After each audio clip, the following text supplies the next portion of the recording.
What is the most disturbing or creepiest rabbit hole you've ever fallen into? Story 1. Competent people have mysteriously disappeared in U.S. national parks. A surprisingly high number of hikers, many of them extremely experienced, well-equipped, and carrying radios, just vanish without any explanation. Their radios, which constantly send and receive a signal even when you're not pressing the button, suddenly go completely silent. That kind of abrupt cutoff doesn't even happen when you power the device down.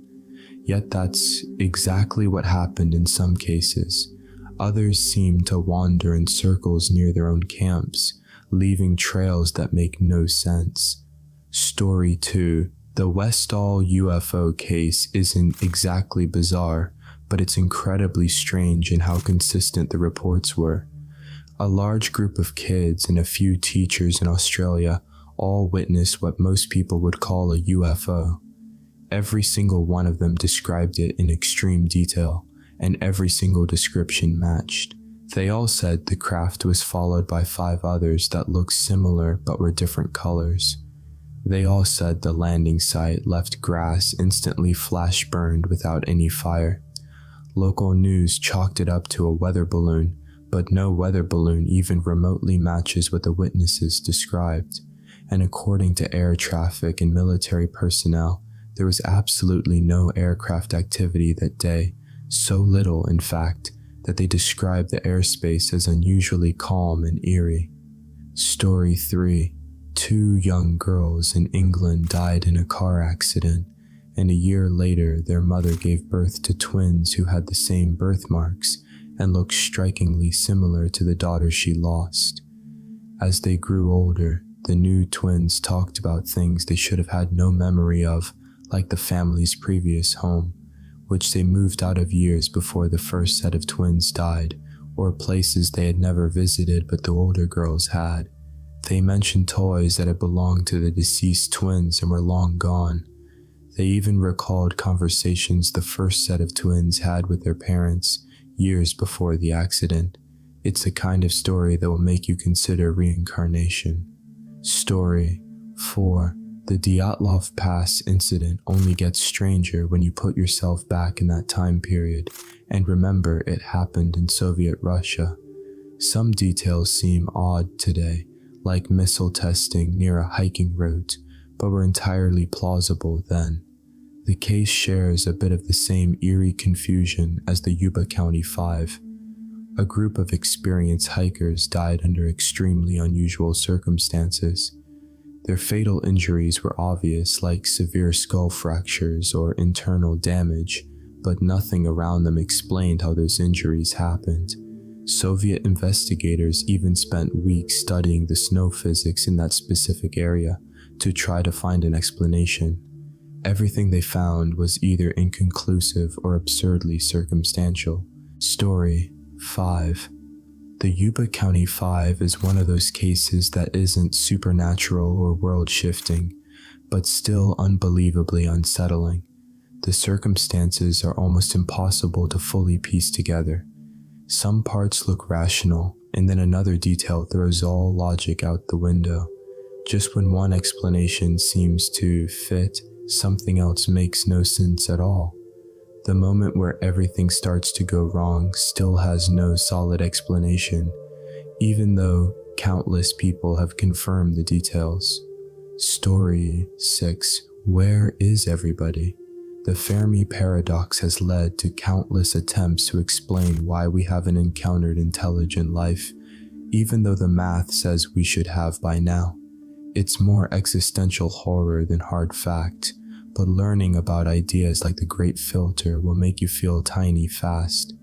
The idea was that every advanced civilization has to reach an almost impossible milestone before it can explore space casually.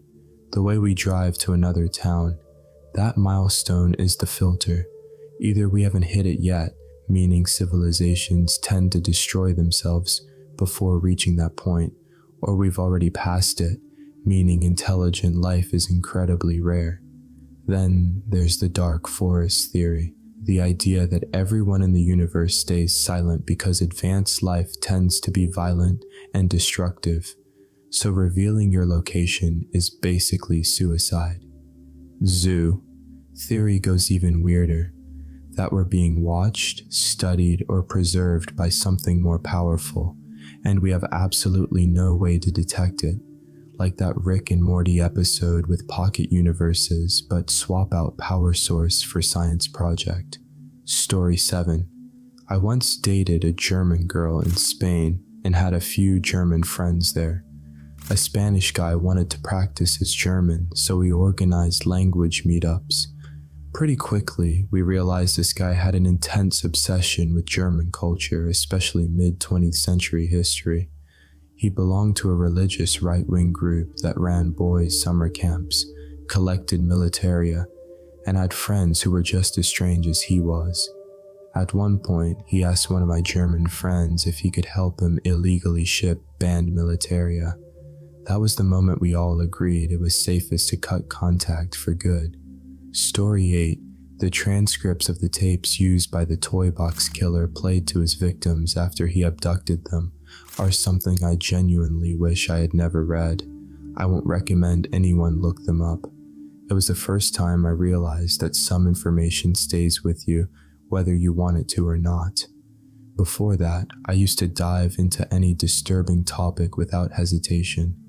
Now I'm careful about what I expose myself to. I'm not ignoring the realities of the world, but there's no reason to willingly give yourself secondhand trauma from details you can never unremember. Story 9.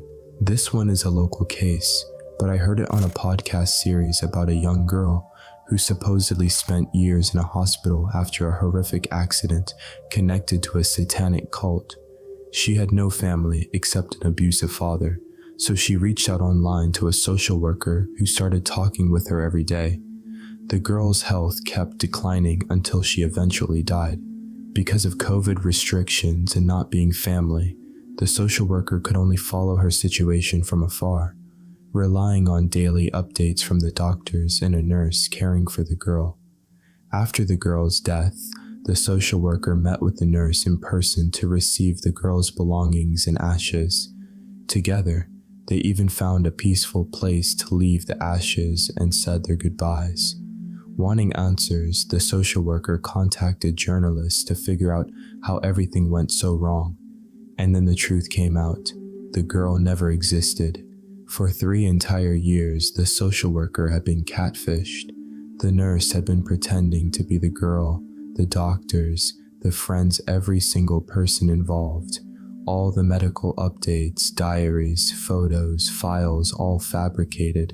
She wasn't even a nurse. Nobody questioned it because the level of detail was absurdly precise, consistent, and believable. The only time anyone realized something was off was when the hospital confirmed that neither the patient nor the nurse had ever existed. As for why the woman did this, no one knows. It wasn't for money or scamming or anything like that. When confronted, she insisted that everything was real. In her mind, it truly was. Story 10. Foundation of sacrifices used to be a very real practice, literally burying people alive under buildings to bind the structure and ensure its strength. Sometimes the deaths were staged as accidents. Sometimes people were deliberately entombed in hidden chambers or false floors. Many famous buildings still have these victims beneath them.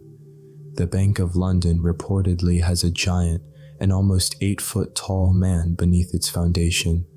The Cologne Cathedral supposedly has 7 women buried beneath it, along with relics of the 3 Magi. In some countries, the ritual continued into modern times. Saudi Arabia is said to have practiced forms of it far more recently than people think. Where human victims became too controversial, substitutions were made. Cats, symbolic objects, or offerings sealed into the walls instead. Even today, many builders still follow a softer version of the ritual, slipping a coin, newspaper, or small trinket inside a wall or beam before closing it up. A modernized echo of a terrifying tradition. Story 11. I'm a Croatian war veteran, part of an elite unit in the Croatian army from 1991 to 1995. I volunteered when I was 22. I lived through situations I never thought anyone could survive, and I lost more friends than I can count. One of the worst days of my life happened in January 1993. My unit was holding a strategically critical position on a mountain at 1,100 meters. 2 of our soldiers were badly wounded and needed immediate evacuation. Normally, we would call in a helicopter, but for days the winds were reaching 120 km/h. Clouds were low, and we were in a constant blizzard. Flying was impossible, and these men were dying. We had no choice but to carry them down the mountain by hand to the closest point where a vehicle could reach us. It was a brutal descent. At one point, the wind and snow became so intense that we completely lost our bearings. The temperature was 12 C, visibility was almost 0, and in some spots the snow reached our waists. We moved slowly, soaked, freezing, and exhausted. There's no other way to describe it. I walked through the valley of death that day. I stared straight into the face of the devil and kept going. Somehow, we survived what felt like the White Death itself. Story 12, Saturn's hexagon. Saturn has a massive storm at its north pole that forms a nearly perfect hexagon, a 6-sided shape so precise it looks artificial. We've been observing it for decades, and it never breaks apart, never fades, never loses its shape. The winds move like any storm, but whenever the rotation brushes an edge of the hexagon, it snaps back instantly as if obeying some unseen rule. Nothing we've studied in fluid dynamics or atmospheric science behaves like this. No known natural phenomenon forms a stable geometric shape on this scale. We can describe it, but we can't actually explain it. Story 13, the Voynich manuscript.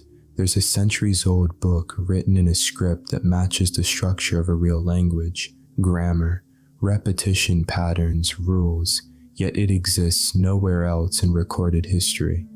There are no other samples of it, no references to it, no origins. Experts have fed it through every modern cipher tool, and each attempt produces conflicting gibberish.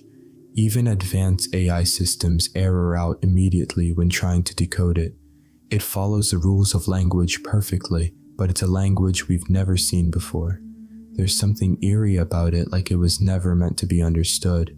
Story 14, oral spirochetes and disease. The same bacteria responsible for tooth decay. Certain oral spirochetes have been repeatedly found inside the brains of Alzheimer's patients and in the heart tissue of people with cardiovascular disease.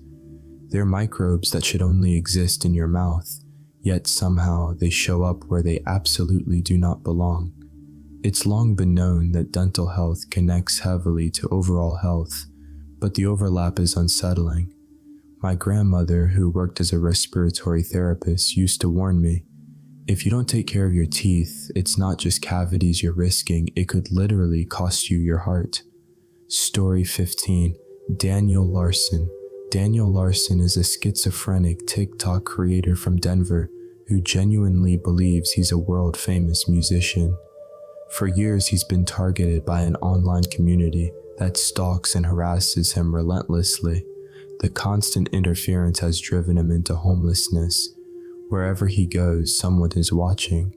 If he walks into a restaurant, trolls will call the place and lie that he's planning to expose himself, getting him banned instantly. Some people have even shown up in person just to confront or film him. Entire groups coordinate specifically to torment him, pushing the situation into something genuinely disturbing. It's one of the darkest examples of the internet turning a mentally ill person into a target for entertainment. Story 16. Back in high school, 97 to 2001, I was pretty unhappy with Catholicism and started exploring other beliefs.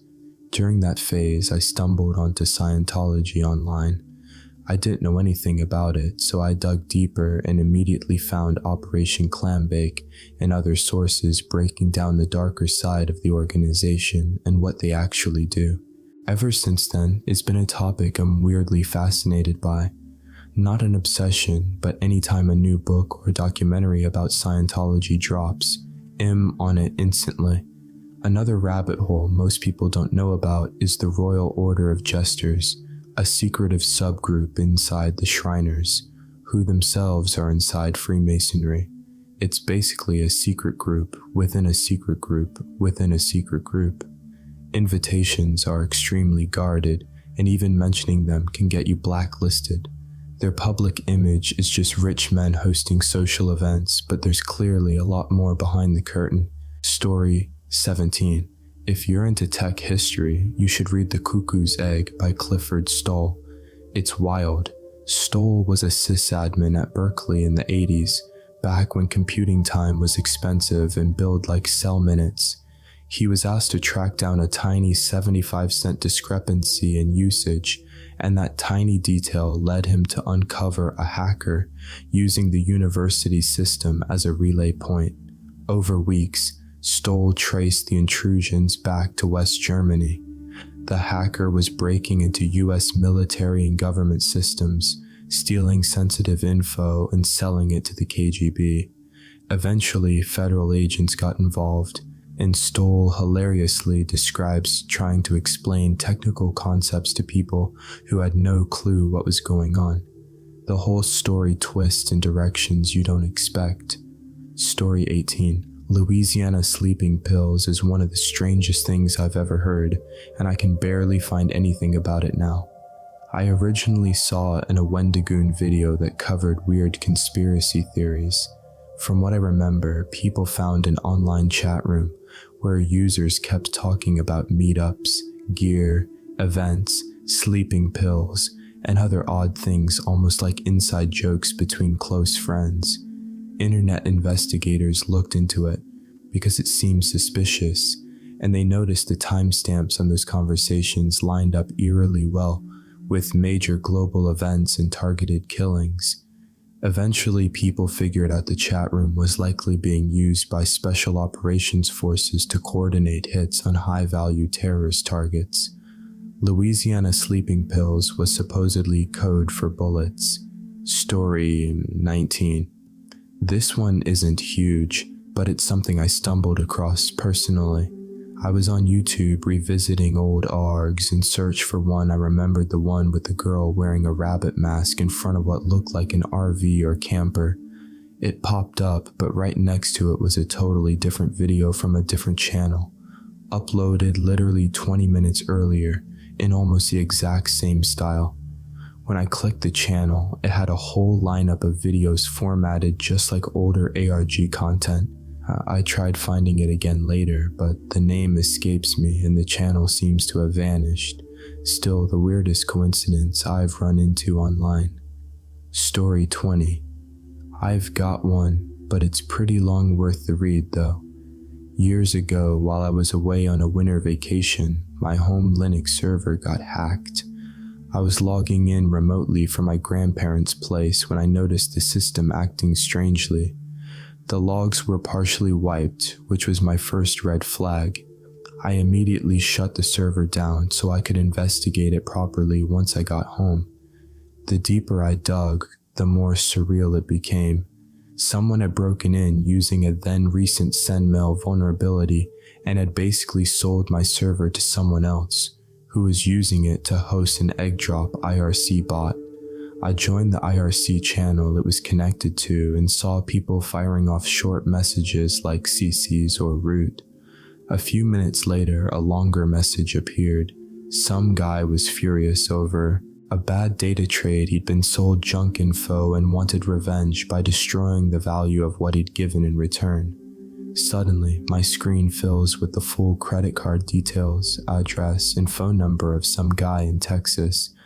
The hacker told everyone to hurry and buy whatever they could before the card maxed out. I bailed immediately, left an anonymous voicemail for the Texas guy telling him to check his Visa charges, and spent the next week hoping that my failure to hide my own IP wouldn't have the FBI or some crime syndicate showing up at my door. Story 21. I grew up in a sundown town actually. Several. I didn't understand what that meant as a kid. I went to private church gatherings with friends, but they weren't church meetings at all.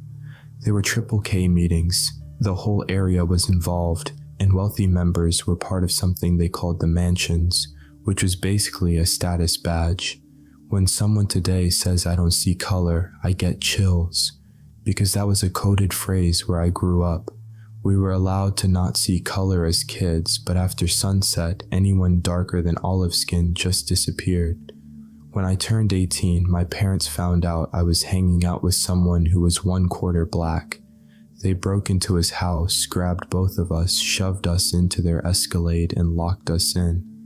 They drove us back to our place, took him through the backyard so he wouldn't enter the house, and threatened his life. That was all normal to me back then, being physically taken places, having no control, being told who I could or couldn't see. After they dropped him back off without me, he left the area entirely. He never told me what happened during that car ride. I didn't meet an actual black person until I was 32, after I finally moved out of that state. Seeing people of all skin tones just living normal lives felt unreal at first. Even now, when I visit home, if I see a black person, I instinctively flinch, not out of prejudice, out of fear for their safety. My brain still whispers, "You're not supposed to be here." A lot has been left out for the sake of readers. Story 22. The Humbert Affair. Thérèse Humbert claimed she'd inherited a massive fortune from an American man whose life she supposedly saved during a heart attack. She said the wealth was locked in a safe she wasn't permitted to open yet. Using this imaginary fortune as collateral, she took out enormous loans, bought a lavish home, and fully embedded herself in elite French society. Eventually, she had to borrow just to pay back earlier loans. Creditors grew suspicious and started demanding some of her collateral. Various legal battles began. Somewhere in the chaos, the creditors realized the numbers didn't add up. The collateral wouldn't even begin to cover the debts or the mounting legal fees.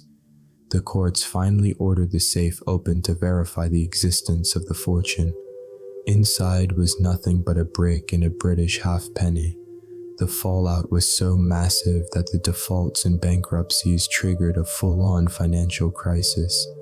Story 23. I'm a history major, and the question why has shaped almost everything I've done. It's probably my strongest writing instinct, digging until you reach the root cause. Inside that root cause is always a story, and inside that story there's always some kind of human triumph or tragedy. People constantly tell writers to read more, but I wish more writers read history and nonfiction. There are unbelievable stories out there, real ones, that are stranger than fiction. For example, so much of modern medicine was shaped by German science. Their eugenics programs were horrifying, absolutely indefensible, but the surgical knowledge extracted from those atrocities still underpins a lot of what doctors can do today. It's a grim contradiction, monstrous cruelty that produced medical advancements. The emotional weight of that is almost too heavy to fully confront, but it's part of our reality. History is full of these unbelievable, uncomfortable truths, and they change everything once you start asking why. Story 24. I've always been huge into music. I've played guitar and bass casually for about 20 years, and drums at a more advanced level for just as long. About 5 years ago, I bought a DJ controller to try my hand at mixing. I learned how to use it pretty quickly, but I didn't like the feeling that I wasn't actually creating the music, just blending what others made. So I started diving into pedals and synthesizers, buying a few and experimenting. That eventually wasn't enough either. Synths get expensive fast, so I started learning how to build my own. I managed to make several and add them to my setup. Eventually, YouTube suggested a conspiracy-themed channel, the Y-Files, purely because of the algorithm. I ended up watching almost all of it, which sparked a full-on obsession with conspiracies, lost civilizations, and ancient mysteries. Now I'm knee-deep in writing a whole novel on the topic. Funny how a DJ controller started the whole thing. Story 25. Not really a rabbit hole with a bizarre twist, but here are things I've spent way too many hours researching for writing. Exact sunrise and sunset times for a specific place on a specific date, plus weather conditions at those moments, civilian helicopters that can be easily refitted for military use, and how helicopter rotors actually work. Flight paths, flight times, and call signs for commercial aircraft, the fall of Austrian nobility, Austria's role in World War II, and the history of its gun laws and hunting culture, the overlap between physical security and cybersecurity, interior layouts of BMW SUVs, light pollution maps for the Bay Area demographics, and layouts of several small towns across different US regions. Honestly, writing turns you into a strange sort of part-time researcher. Story 26. Most of my research has been medical or survival related, and a lot of it has been pretty gnarly. The one that made me cringe the hardest was figuring out whether someone could get impaled through the face, something spear-like, and still survive long enough for the protagonist to walk over and finish them off. Turns out, yes, under certain unlucky but possible circumstances. Right now, I'm researching the fastest ways to field dress different types of game, specifically grouse. Not because I want to describe gore in detail, it's actually for a comedic scene where two characters both try to do it and completely butcher the process. Story 27. Prison wine hooch and how it's made, how it tastes, and how inmates increase its alcohol content. If you don't have yeast packets, they're contraband. You can literally take a piece of moldy bread, stick it in a sock, and soak it in your brew. That fungus supplies the yeast needed to ferment sugar into alcohol. And where do you get sugar in jail? Fruit, juice, even ketchup will work. So you toss your moldy bread sock, some oranges, and a bottle of Heinz into a trash bag. Leave it somewhere warm for a few days, and what you end up with smells like a corpse and tastes even worse, but it'll get you hammered after just a couple cups. Story 28. It started with reading about the Titan submersible disaster. From there, I slid straight into researching major oil rig accidents, the story about workers getting sucked into a pipe and never retrieved, the divers who were blasted out or instantly vaporized when a bell slipped. Then came diving incidents in general, especially cave diving, which tied into my long-standing obsession with blue holes. And then the Nutty Putty cave incident. That one sent me down a rabbit hole so deep I had to stop myself. Story 29. My wife's been on a health kick since 2022, and she sent me a video of a chiropractor listing all the toxic things in our homes. One of his big claims was, you should never touch your receipts. Ever. My reaction was basically, okay, that's ridiculous. But I kept scrolling, and apparently there's this entire sub-community of people walking through grocery stores declaring everything poisonous. They insist you should only eat meat, drink raw milk, avoid vegetables because they're a government scam, and a few of them literally bite into sticks of butter like they're Kit Kats. At first I thought it was satire. Nope. People like this really exist. There's no law against being unhinged here. Tons of people fall into disinformation rabbit holes and then get trapped by confirmation bias, only listening to anything that supports what they already believe. Anything that challenges them becomes fake or part of the conspiracy. It only gets worse because some people deliberately spread the stuff for profit or political gain. Story 30. A friend convinced me to try airbrushing a fishing lure with him once. That one afternoon sent me down a rabbit hole I still haven't climbed out of. I ended up buying an airbrush, a compressor, a workstation, a lure stand, and multiple shoe boxes full of paint. I keep putting off my actual responsibilities just to mess around with lure designs. It's gotten in the way of daily life, family routines, and it's absolutely cost me more money than I'm willing to admit. And now I'm looking into carving and building the lures themselves, which is an even deeper hole. There's no bottom to it, I just keep falling. but honestly, I don't think I'd take it back. Story 31.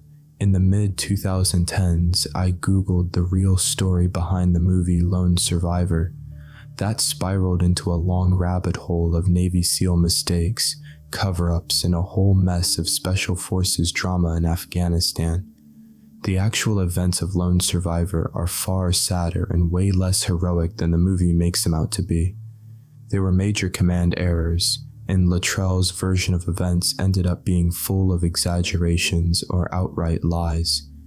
The Afghan man who rescued him became bitter afterward and wanted nothing to do with him, supposedly because he never got the money he was promised from the book and film deal.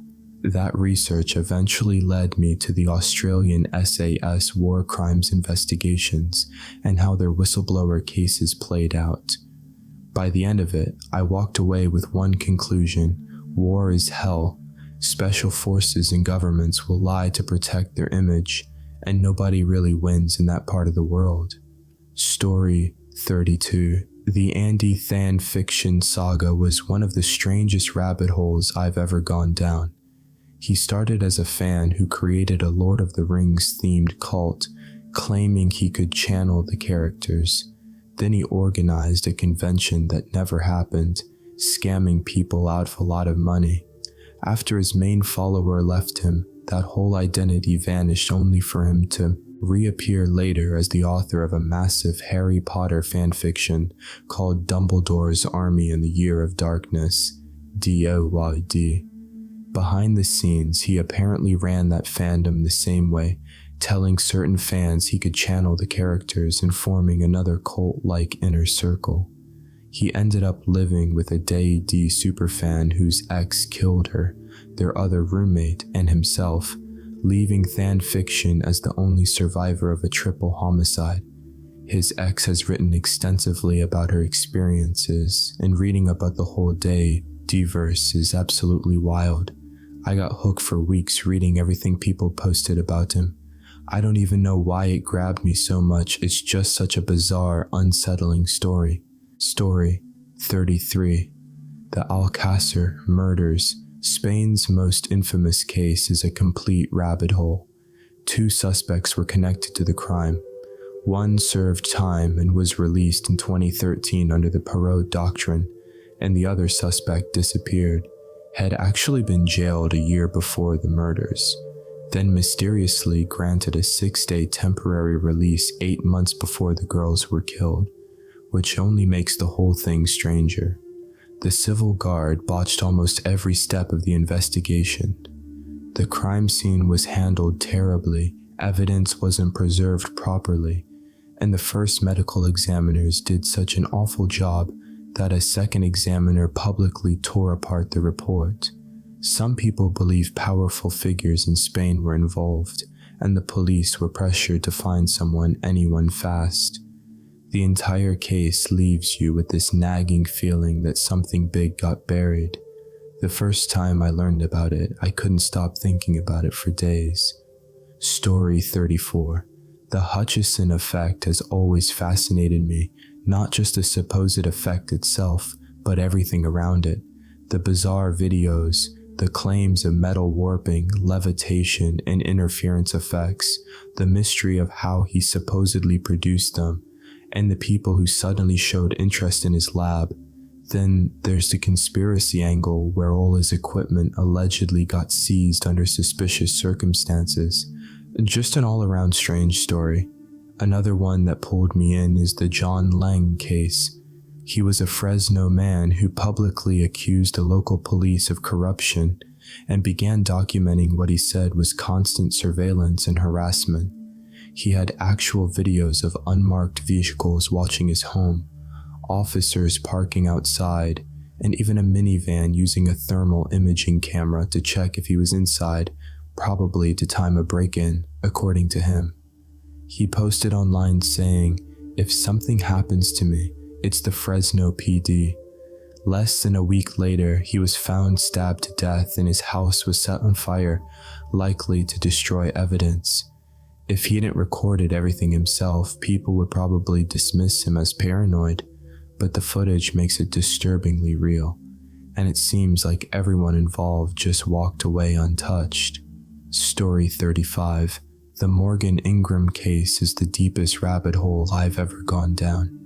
The story is wild at first glance. A young woman supposedly stalked for months before being found dead under strange circumstances, but once you dig through the evidence, the entire situation takes on a much different tone. A lot of what was labeled stalking seemed to come mainly from Morgan's mother, not Morgan herself. Listening to interviews, it starts to feel like many of the incidents were coincidences, misinterpretations, or things the mother witnessed alone. It seems possible Morgan was dealing with worsening depression, and the constant pressure and fear being projected onto her only made things worse. I'm not blaming the mother, she clearly loved her daughter, but the way she framed the situation may have contributed to Morgan feeling overwhelmed and out of control. What began as one alarming moment spiraled into a narrative of a shadowy stalker, and everything afterward was forced to fit that story. It's heartbreaking, confusing, and still endlessly debated.